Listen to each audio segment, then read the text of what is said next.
precious metals in a rising storm. Featuring Monex and the world-renowned commodities research firm, the CPM Group, led by Jeffrey M. Christian.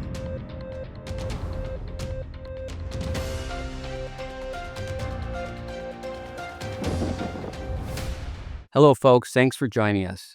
I'm Michael Carabini, and I've been in the Monex group of companies for 5 decades and have had different roles. But this is the first time I've been invited here, and I'm very excited. And what's weighing on my mind, which I think is weighing on a lot of investors' minds, is everybody recognizes that next year that we're going to see big changes, almost like a sea change. But what do we expect? What does that mean for investors? What does it mean for their investments? So here we have an expert, Jeffrey Christian, to tell us what his views are looking forward in the context of 2024 and a wrap up what we've seen this year and what to expect or what to be concerned of for next year. It's great to see you again. It's been a long time, Michael, and good to have you in the hot seat. Thank you, Jeffrey. Talking about 2024, the title of Monex's work with CPM this year was Precious Metals in a Rising Storm. And we had expected, and we've seen over the course of this year, significant risks and uncertainties in the political environment, in the economic environment, and in the financial market. And, investors have looked at those risks and the uncertainty as to where it's going to go, and they bought gold and silver.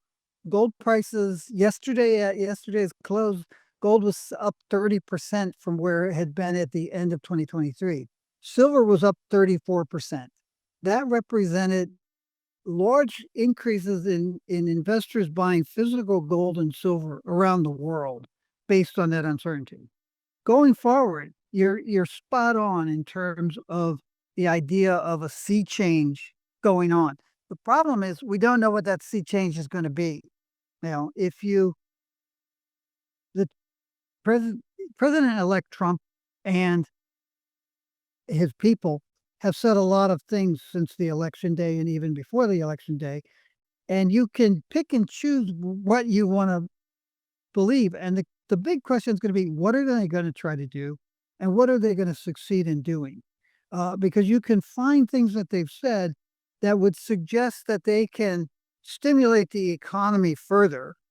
You saw $7 trillion of additional debt added in the first Trump administration.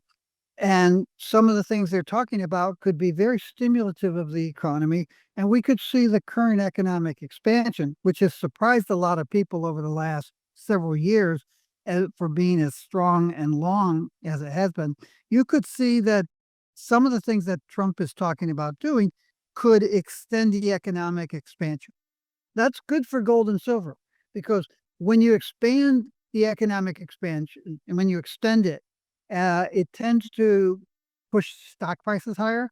And the higher stock prices go, the wealthier people are, and the more nervous they are that stock market is going to stop increasing and maybe fall sharply. So you tend to see investors buying more gold and silver in that kind of economic environment.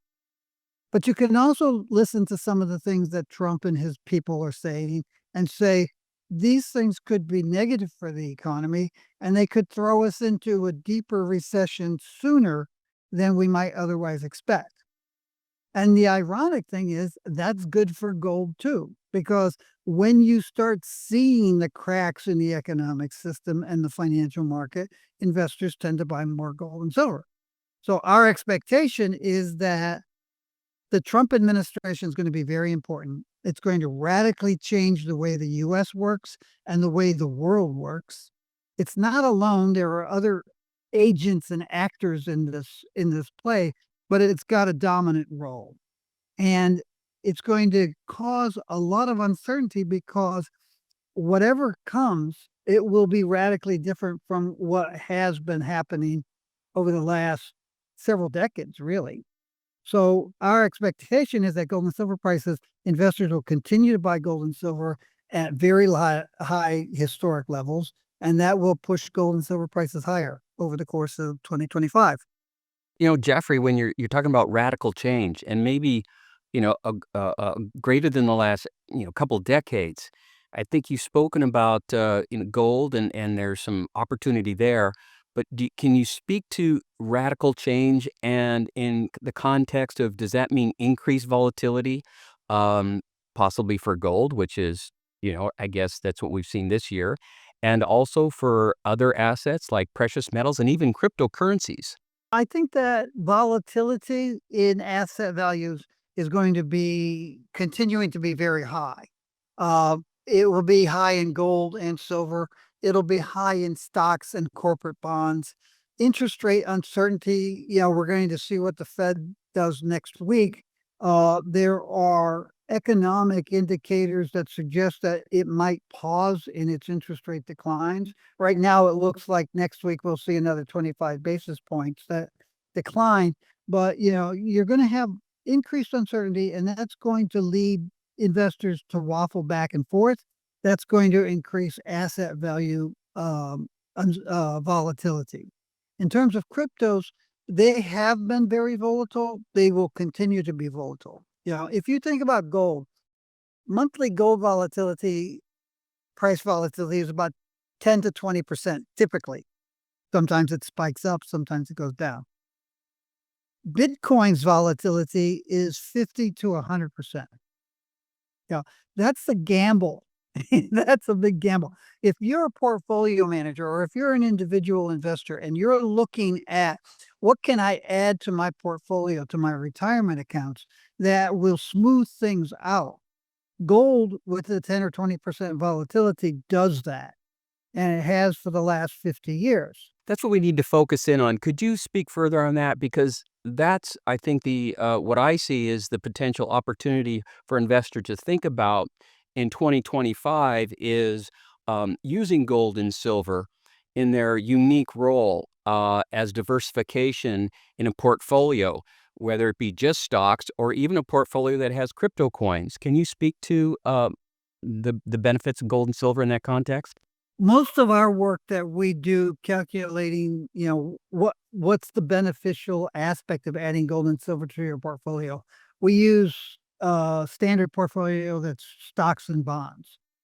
And gold and silver both reduce the risk and increase the returns historically since 1968, 1970.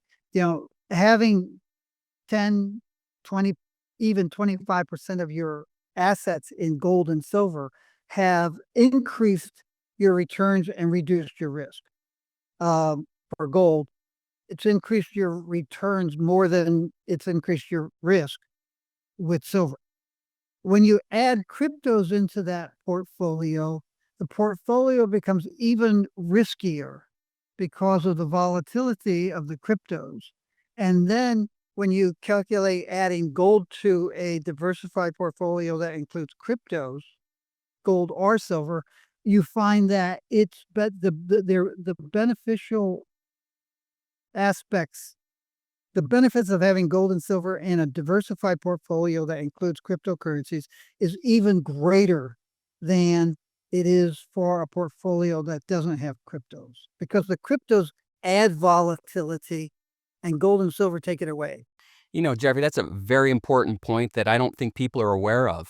And I really hadn't thought it all the way through. But what you're saying is next year, we're expecting radical changes. Everyone, I think, is aware of the benefits and the properties of gold and silver in a portfolio. But even those that have crypto could even find a greater use or utility in their own personal cases to look to gold and silver in a portfolio. I think that's really exciting. That's something that I'm pleased to share and happy to have you here to have those insights. Is there any other things that, when we're trying to close here, that you'd like to bring up? I think that's the single most important takeaway that we can give your clients going into 2025. I think there's going to be a lot of changes.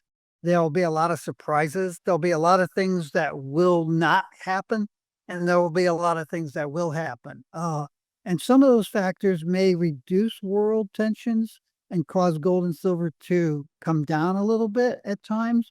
But I think by and large, we're still in the middle of a large political and economic storm.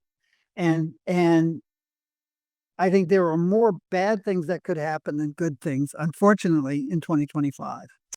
Jeffrey, thank you so much. It's been a great pleasure. Jeffrey, thank you for inviting me on your program here. And it's a great honor to be here with you today. And I'd like to thank everybody for staying tuned with our program and wish you the best this year and as we end it and in next year.